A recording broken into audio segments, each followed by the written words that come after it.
오늘 하나님의 말씀 듣겠습니다. 사무엘상 22장 1절 2절 두 구절 말씀 함께 보도록 합니다. 제가 대표로 받들어 봉독해 올립니다. 그러므로 다윗이 그곳을 떠나 아둘람 굴로 도망하매 그의 형제와 아버지의 온 집이 듣고 그리로 내려가서 그에게 이르렀고 환난 당한 모든 자와 빚진 모든 자와 마음이 원통한 자가 다 그에게로 모였고 그는 그들의 우두머리가 되었는데 그와 함께한 자가 400명 가량이었더라. 아멘. 할렐루야. 오늘 우리 2024년 새해 신년을 맞이해서 이렇게 첫 감사 예배로 하나님 앞에 드리고 있습니다. 저는 이런 생각을 해봤어요. 우리가 지난주일과 별로 달라진 환경은 없습니다. 그런데 이 달라진 환경, 어떠한 조건은 변화되지 않았지만 우리의 마음이 새롭게 되니까 모든 것이 새로워 보이는, 여러분 이것이 얼마나 감사한가 하는 생각을 해보았습니다. 특별히 하나님께서는 변함없으신 분으로 작년에도 동일하게 우리와 은혜로서 함께 하셨듯이 올해도 변함없는 분으로 우리의 사랑과 은혜로 함께 하시는 이러한 분이시다 생각하니까 참 너무나도 감사하다라는 생각을 해봅니다. 바라기는요, 여러분 우리가 이렇게 처음 하나님 앞에 첫 예배를, 신년 예배를 드렸는데 우리 2024년 마지막 송년주일까지 우리가 하나님이 기뻐하는 예배자로 우리가 이 자리를 채우는 여러분과 제가 되었으면 좋겠습니다. 오늘 우리 살펴볼 말씀은요, 제가 몇 주간에 걸쳐서 이런 교회가 되게 하소서, 이런 교회 되게 하소서라는 제목으로 여러분 함께 말씀을 나누길 원합니다. 오늘은 함께하는 공동체라는 제목으로 여러분 함께 말씀을 나눕니다. 여러분, 하나님의 나라, 하나님 천국의 그 모형을 가장 잘 그려낸 그러한 왕국이 있다면 다윗 왕국입니다. 다윗을 중심으로 세웠던 그 나라가 하나님 나라의 모형인데, 다윗의 그 나라를 이끌게 됐던 가장 중요한 기반이 어디에서 시작됐느냐? 바로 아둘람 공동체에서 함께 시작을 했습니다. 여러분, 하나님께서는 이 아둘람 공동체를 세우실 때 세상적으로 잘나고 많이 배우고 뭔가 위세가 있는 이런 사람을 부르지 않으셨어요. 다들 보면 실패하고 연약한 인생들, 그들을 훈련시키셔서 하나님의 사람으로 세우셨습니다. 같은 처지에 있는 그러한 사람들을 모아서 공동체를 통해서 치유와 회복을 일으키게 하는 것, 바로 이것이 하나님의 놀라운 그러한 방법이셨습니다. 오늘 이 말씀을 보면 다윗조차도 사실 실패한 인생을 살았던 사람이었습니다. 다윗이 어떤 과거가 있었냐면요, 과거에 제사장 아비아다를 찾아가서 거짓말을 하면서 속여가지고 제사장만 먹을 수 있는 진설병, 이것을 취한 사람입니다. 더욱이 사울의 추격이 너무 두려웠습니다. 사람들이 너무 두려우니까 자신이 얼마 전에 때려잡은 골리앗, 여러분 골리앗은 2m 70이나 되는 거구입니다. 이 골리앗을 문맷돌 하나로 골리앗을 때려잡았어요. 정말 대단한 용감했는데 지금은 그 믿음도 다 떠나고 사람이 두려운 나머지 자기가 때려잡은 그 골리앗에 쓰던 무기, 그 무기를 요구해가지고 그 무기를 가지고 떠나는 신세. 얼마나 초라한 신세로 전락한지 모릅니다. 또 하나의 다윗의 실패는요, 사울의 추격이 무서우니까 근데 국내에는 더 이상 도망갈 곳이 없는 거예요. 모든 수배령이 내려서 어딜 가든지 다윗을 체포하려고 하니까 이제 국외로 도망가는데 그것도 적군으로. 왜냐하면 적군에 가면 그곳에 사울은 못 미치겠거니 하고 적국으로 넘어갔습니다. 그런데 웬걸 그 나라에 갔더니 그 나라 왕의 신하들이 다윗을 알아보기 시작합니다. 너 다윗이지? 너 그렇게 용맹했던 다윗이지? 이런 사람들의 눈치가 있으니까 다윗이 목숨을 건지기 위해서 침을 질질 흘리면서 미친 척하면서 대문짝을 긁어대는. 여러분, 왜 이렇게 미친 척을 하는 이유는요, 악신이 들었다고 생각했기 때문에 당시 주변에는 미친 사람 근처에는 가지 않고 쫓아내버렸습니다. 여러분, 정말 믿음의 사람, 그렇게 용맹했던 다윗이 미친 척하면서 침을 흘리면서 이렇게 문을 긁는 이 모습을 자신이 훗날 생각했을 때 얼마나 하나님 앞에 부끄러웠겠어요. 그 얼굴을, 그 모습만 생각하면 자기 얼굴이 화끈거리고 내가 이거밖에 안 되나. 정말 이렇게 실패감과 좌절감 속에 그는 정말 잠을 이루지 못했을 겁니다. 그런데 놀라운 것은 하나님은 이런 실패한 다윗조차도 포기하지 않고 하나님은 끝까지 붙들어 주셨다는 겁니다. 다윗의 위대함은요, 그가 실수 안 하고 온전한 사람이다, 이게 아니에요. 비록 실수했지만 이 모든 것을 돌이켜서 하나님 앞에 나가서 그는 다시 회복했다는 것입니다. 여러분, 사람의 위대함은 바로 이거예요. 여러분, 실패했다고 주저앉아서는 안 됩니다. 실수했다고 자기를 자학해서는 안 되고요. 그 모든 걸 가지고 하나님 앞에 우리가 나아가서 회개하고 새롭게 하면 하나님께 새롭게 이끌어주세요. 여러분, 다윗 왕국의 이 아둘람 공동체 어떻게 생겼습니까? 오늘 읽은 본문 우리 22장 1절 2절 한번 다시 한번 보세요. 여기 보면은 이 아둘람 굴로 도망함에 이 환난당한 자, 모든 빚진 자, 정말 마음이 원통한 자, 이런 사람들이 모여가지고 400명가량 아둘람 동굴에 모였습니다. 여러분, 이 아둘람이라는 뜻은 피난처, 보호처, 이런 뜻이 있어요. 그러니까 이 다윗은 정말 이 험한 그러한 지형이 있는데 그 동굴에 들어가서 그는 지냈더니 그 다윗의 소문을 듣고 많은 주변 사람이 모였는데 그 사람들이 어떤 사람들이었습니까? 2절에 보니까 환난당한 모든 자, 빚진 자, 마음이 원통한 자, 한 400명이 그곳에 모이기 시작했어요. 여러분, 이렇게 공동체가 정말 환난당한 자, 빚진 자, 원통한 자, 이런 공동체는 여러분 어떤 공동체일까요? 어떤 분은 그럴 거예요. 이런 교회가 되면은 정말 골치 아프겠다. 이 낙오자랑 패배자, 이런 사람들 다 모여가지고 하는 교회가 얼마나 힘들까? 보통 성공한 사람들, 형통한 사람들이 그럼 어디에 있단 말인가? 여러분, 이런 생각을 얼핏 떠오를 수가 있는데 여러분, 그렇지 않습니다. 우리가 이 세상을 살면서 특별히 이민 생활을 겪어내면서 누구나 그 내면의 깊음으로 들어가 보면요, 다 환난이나 원통함이나 억울함이 있습니다. 겉으로는 멀쩡히 보여도 의외로 이 내면에는 상처가 굉장히 많이 있는 것을 볼 수가 있습니다. 치유와 회복이 필요하다는 거예요. 여러분, 치유와 회복은 어떻게 일어날까요? 이것은 노출해야 돼요. 이것은 고백돼야 됩니다. 암이 왜 무서운 병일까요? 드러내지 않는 은밀한 곳에 암세포가 생기기 때문에, 그렇기 때문에 이게 무서운 거예요. 여러분, 바라기는 우리 교회가, 우리 목장이 정말 이것을 억지로 드러내는 것이 아니라 자연스럽게 기회가 될 때 우리의 내면의 상처를 드러내면서 서로 위로하고 격려하고 기도해 주는 이런 아름다운 영적인 가족이 되기를 바랍니다.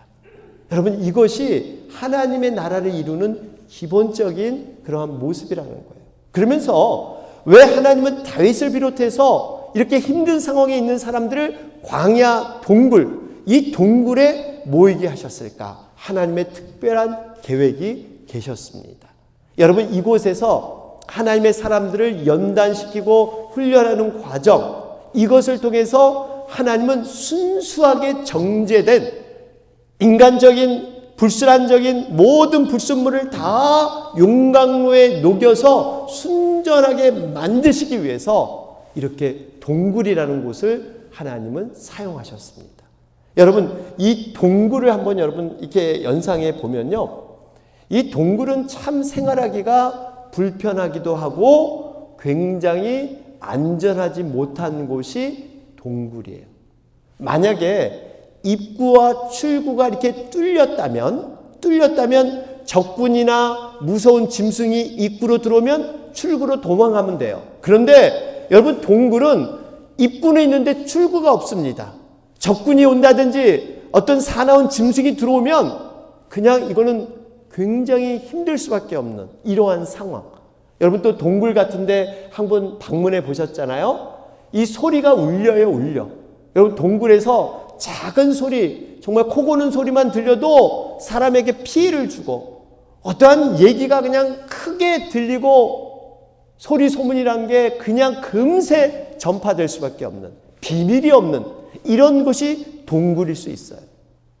이런 어려움 속에서 하나님은 자신만을 의지하는 법, 믿음을 훈련시키기 위해서 이들을 동굴 안에 가둬두셔서 그곳에서 생활하게 하십니다. 여러분, 한번 상상해 보면 이 400명이 얼마나 원통하고 상처가 많았겠어요? 여러분, 우리 아시지만 보통 이렇게 상처가 많은 분들이요, 어떤 조그만 일에 오해하기가 굉장히 쉽습니다. 자신의 감정을 다스리지 못하고 상처가 많다 보니까 금세 감정으로 화를 내기도 하고 피해의식. 여러분, 그 공동생활하면서 별의별 일이 다 있었을 거예요. 어떻게 배식하다가 조금만 이렇게 뭘 김치 하나 더 얹어주면 이거 왜 나는 무시해? 저 사람만 왜 챙겨줘? 뭐 하나하나를 얼마나 많은 그런 작은 일상적인 삶에서 문제를 삼았을까? 여러분, 그런데요, 이러한 아둘람 동굴에서 이들이 조금씩 사람을 이해하는 법을 배우고 사랑하는 법을 배우고 정말 이들이 하나님의 사람으로 조금씩 세워지게 된다는 겁니다. 여러분, 이걸 보면 사람이 성장한다는 것은 결코 혼자가 될 수가 없습니다. 우리 혼자 스스로 나의 존재를 발견하지 못해요. 어떠한 이런 공동체를 통해서 서로 사람의 관계를 통해서 내 자신의 연약함이 보이고 내 자신의 진실함이 보이는 것이지, 결코 나 혼자 유아독존, 정말 나 혼자 그렇게 아주 고상하게 여러분 이렇게 신앙생활 한다고 해서 여러분 자신을, 내면을, 진실을 밝히보지 못합니다. 그래서 때로는 하나님께서 이 부딪힘을 통해서 나의 모난 부분이 스스로 깎아낼 수 없기 때문에 이런 서로 간의 모난 이 부분을 부딪히게 하셔서 나의 한계의 사랑도 보게 하시고 나의 부족함을 보면서 그것을 다다듬게 하시는, 그래서 하나님이 세우시는, 여러분 이러한 일을 하나님이 하십니다. 그래서 흔히들 우리 한국 분들 그러잖아요. 남자는 군대 갔다 와야 어른이 된다. 의미 있는 얘기예요.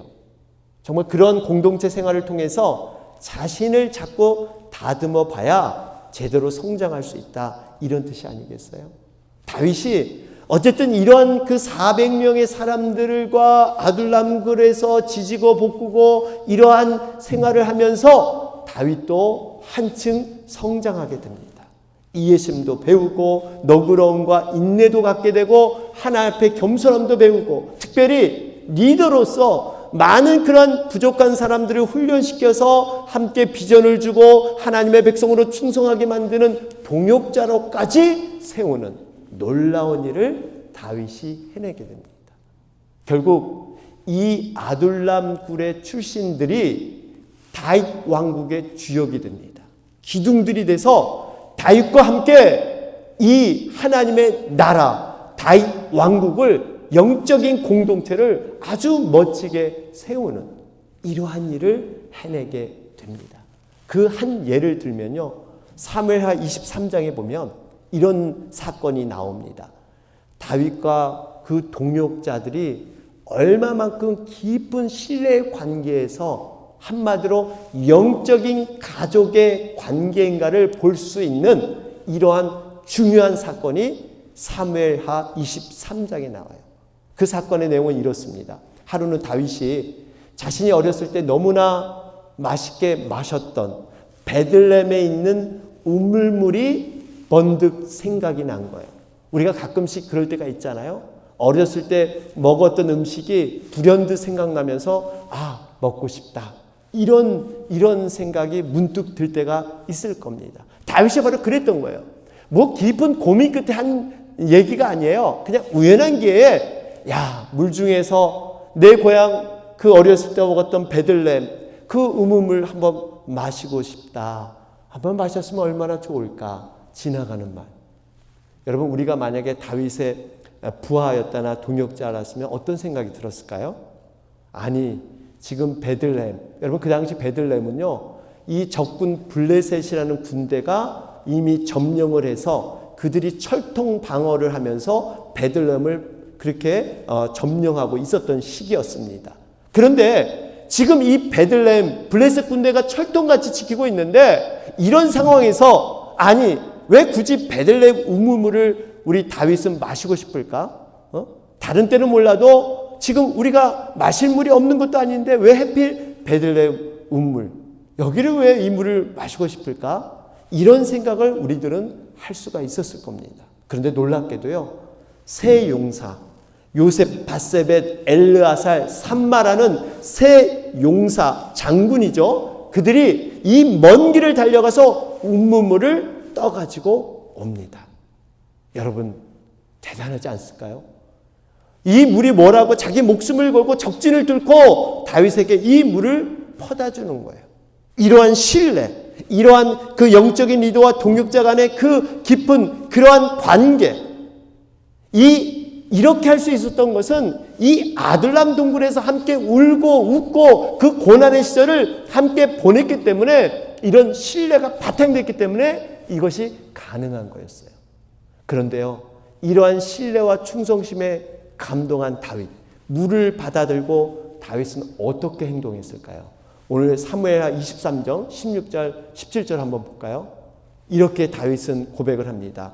세 용사가 블레셋 사람의 진영을 돌파하고 지나가서 베들레헴 성문 곁 우물물을 길어 가지고 다윗에게로 왔으나 다윗이 마시기를 기뻐하지 아니하고 그 물을 여호와께 부어드리며 이르되 여호와여 내가 나를 위하여 결단코 이런 일을 하지 아니하리이다. 이는 목숨을 걸고 갔던 사람들의 피가 아니니까 하고 마시기를 즐겨하지 아니하니라. 세 용사가 이런 일을 행하였더라. 여러분 어떠세요? 다윗을 위해서 목숨 걸고 물을 가지러 갔던 세 용사도 훌륭하지만 그 떠온 물을 가지고 다윗은 마음속에 얼마나 마음에 울면서 정말 그 마음이 감격해서 내가 어떻게 내 사랑하는 부하들 목숨 걸고 한 이 물을 내가 마실 수 있단 말인가. 이건 물이 아니야. 바로 그들의 피다. 목숨값이다. 그러면서 이것을 하나님께 올려드리자. 물 한 모금도 취하지 않는 이러한 다윗. 여러분 다윗과 세 용사의 관계 얼마나 아름다운, 정말 그 아름다운 영적인 가족과 신뢰의 관계. 여러분 이런 모습이 아닙니까?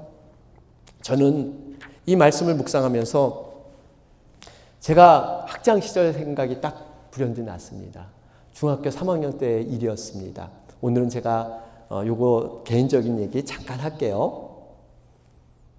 여러분 중3 때 우리 당시에 고등학교 진학하기 위해서 연합고사라는 게 있었어요. 그래서 이제 정규 수업이 끝나면 학교에서 자율학습이라는 걸 하죠. 그래서 교실에서 이제 학생들이 공부를 하는데 한 번은 근데 공부를 하다가 지루하니까 제 친구가 저에게 부탁하기를 야 우리 양호실에 가서 공부하면 안 돼? 양호실에 가서 우리 공부하자. 근데 그렇게 보채는 거예요. 그 당시 제가 이제 양호부였어요. 양호부. 각 학년에 2명씩 있는데 양호부라는 거 아시죠? 양호부. 예. 그래서 제가 이 양호실 키를 갖고 있었습니다. 하도 보채가지고 그러면 근데 한 친구 5, 6명이랑 데리고 1층에 있는 양호실로 들어갔습니다.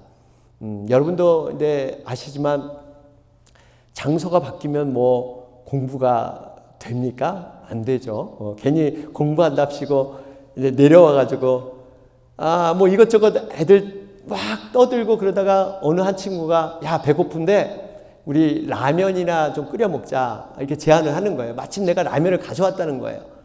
그래서 하도 이 라면 끓여 먹자고 졸라대서 사실 양호실에 이 브루스타가 없었는데 그 전날에 우연히 갖다 놓은 게 있었습니다.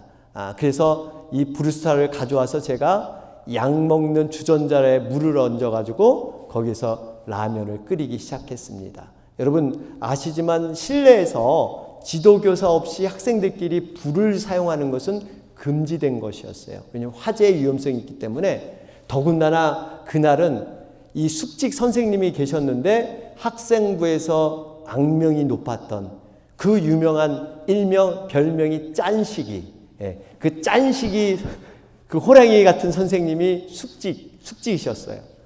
그래서 우리들은 야 이거 걸리면 끝장이다. 아이들 조용히 해라. 살살 걷는 것도 살살 걷고 커튼 다 치고 최대한 없는 것처럼 그러면서 그 라면을 끓이지 않았습니까? 아무리 아이들 주의시켜도 여러분 중3 때 얼마나 장난이 심합니까? 아무리 조용히 하고 해도 전혀 통제가 안 되더니 드디어 이 호랑이 같은 짠식이 숙식 선생님한테 순실을 딱 도는데 우리가 딱 발견이 된 거예요. 영락없이 이 안에 누구 있어? 그러면서 우리 6명이 완전히 이렇게 그냥 쫄아가지고 세상말로. 그래서 문을 열자가 와 그냥 화를 내시면서 다 엎드려 뻗쳐. 그래서 손에 깍지를 끼라 그래가지고 근데 이렇게 엎드려 뻗쳐. 여러분 남자분들 아시죠? 이 엎드려 뻗쳐가지고 한참 동안 벌을 받았어요. 그러더니 이제 선생님이 우리가 힘든 걸 보고 내가 너희에게 기회를 주겠다. 너희들 다 벌을 주는 대신에 도대체 누가 이곳에 먼저 라면을 끓여 먹자고 누가 먼저 그랬느냐. 그 녀석 나와. 딱 그런 거예요. 그럴 때 그 라면을 끓여 먹자는 애가 실제로 딱 일어나더니 제가 그랬습니다. 딱 그러는 거예요. 그런데 그 옆에 있는 친구도 벌떡 일어나더니 아닙니다. 제가 그랬습니다. 옆에도 제가 그랬습니다. 제가 그랬습니다. 6명이 쫙 일어나가지고 선생님 앞에 제가 그랬습니다. 그랬더니 선생님이 이것들 봐라. 감동이 되신 거예요. 이런 상황에서 나름대로 책임지고 이런 의리 정말 이 모든 걸 자기가 한번 대신 해보겠다는 이러한 아끼는 마음, 사랑하는 마음. 저는 그 학창 시절에 그 사건을 생각해 보면 굉장히 가슴이 따뜻해지고 그래 그때는 우리가 누가 시키지 않았는데도 그냥 내가 책임지겠다는 이러한 마음, 이 신뢰가 정말 순수하고 아름다웠다. 이런 생각을 해보게 됩니다. 저는 바로 아둘람 공동체가 이런 관계가 아니었나. 그리고 우리 교회가 또 우리 목장이 바로 이런 관계. 말을 하지 않아도 약속하지 않아도 정말 내가 먼저 희생하겠다는 이 책임지겠다는 이러한 관계. 이런 관계가 되어야 될 줄로 믿습니다. 결론을 맺겠습니다. 여러분 우리들의 신체 가운데 등이라는 곳이 굉장히 눈에 보이지 않지만 건강에 무척 중요하다고 합니다. 왜냐하면 면역력을 키우고 스트레스를 없애려면 단순히 어떤 장 문제가 아니라 등을 건강히 관리해야 된다고 합니다. 이유는 등은 단순히 이 몸의 중심을 잡아주는 뼈대뿐만 아니라 자율신경과 척수라는 것이 중요하게 감싸고 있다고 해요. 그래서 여름에 여러분 일을 열심히 하거나 운동하고 나면 남자분들 뭐 하죠? 등목하잖아요. 등목하면 찬물로 쫙 하면 정신이 바짝 나는 이런 기억들이 있습니다. 또한 부모님들 보면 이 자녀들이 엉뚱한 짓을 하면 엉뚱한 행동하면 어딜 때려요? 등짝을 딱 때리면서 이 녀석 정신 차려. 이 등짝. 여러분 이 자주 때리시나 봐요. 권사님이. 네. 우리 장로님 자주 맞으시나 봐요. 네. 등짝하니까 굉장히 반가우셔가지고. 여러분 등짝을 딱 때린단 말이에요. 왜 그러냐면 등짝에 정신이 들어있다고 해요. 근데 여러분 이 실제로 등짝에 정신이 있다고 합니다. 척수신경이라는. 그래서 스트레스나 상처를 받으면요 등이 굳어지고 이 등에 연결된 장기들도 몸이 굳어진다고 해요. 이것을 풀어줘야 합니다. 그래야 정상적인 건강이 회복됩니다. 그래서 어떤 사람이 깊은 슬픔이나 고난을 당하면 위로할 때 보통 이 등을 쓰다듬어 준다든지 토닥거려서 회복하고 치유하는 거예요. 여러분, 우리 교회가, 우리 목장이 이런 사역을 해야 될 줄로 믿습니다. 여러 가지 상처와 아픔이 있는 사람들, 물론 우리 자신도 모두 예외는 아닙니다. 상대방뿐만 상처와 아픔이 있는 게 아니라 우리 자신도 상처와 아픔이 있어요. 그런데 등은 스스로 토닥거릴 수가 없어요. 스스로 두들기가 없어요. 저는 좀 되는 것 같아요. 이 팔이 길어서. 이 등은 안 된단 말이에요. 상대방이 서로를 이렇게 토닥거려줘야 돼요. 서로 아픔과 상처를 우리가 껴안으면서 등을 이렇게 쓰다듬고 토닥거려 주듯이 이런 치유와 회복이 일어나는 올 한 해가 되시기를 주님의 이름으로 축원합니다. 아멘.